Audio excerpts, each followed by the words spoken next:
Sofia agora vai explicar a cozinha dela. Amor, veio esse fogolhão aqui de barra de chocolate e café que eu queria pra fazer assim, e faz, aí bebe aí o pudim. E veio sapinho que água sai de verdade. E veio esse sanduíche pra fazer bobo. E veio esse macarrão aqui, que é macarrão, porque não é bom. E porque veio esse fogão que sai devagar de apagar a luz. Quando que cozinha, faz quente.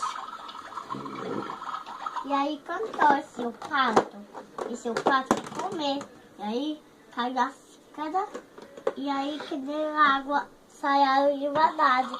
E aí a gente cozinha e tem muita fruta aqui na minha geladeira. E caiu a minha fruta, a placa da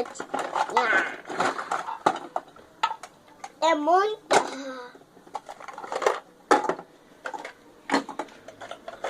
Deixa eu tirar todos esses trem aqui na vasilha da coruja. Porque endorou a partir de baixo para esquentar picolé. Veio esse todô de veio aqui para colocar ovo. Porque é para a latinha ficar bem de bom. Aí coloca os ovos aqui. E aí pronto. Viu? E aqui tem o picolé. Tem o forno também? Aham. Deixa eu ver, me mostra o forno. Espera eu guardar o picolé aqui, depois eu mostro. Ok. Acho que eu vou apertar mais rápido para colocar esse rápido. Assim. Tem um guarda-louça também. Aham. Que legal. O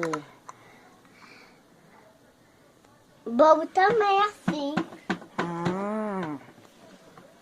Dá para guardar todas as coisas. Tem pizza também. Pode guardar picolé. Ainda para amanhã. Tá bom. Vou guardar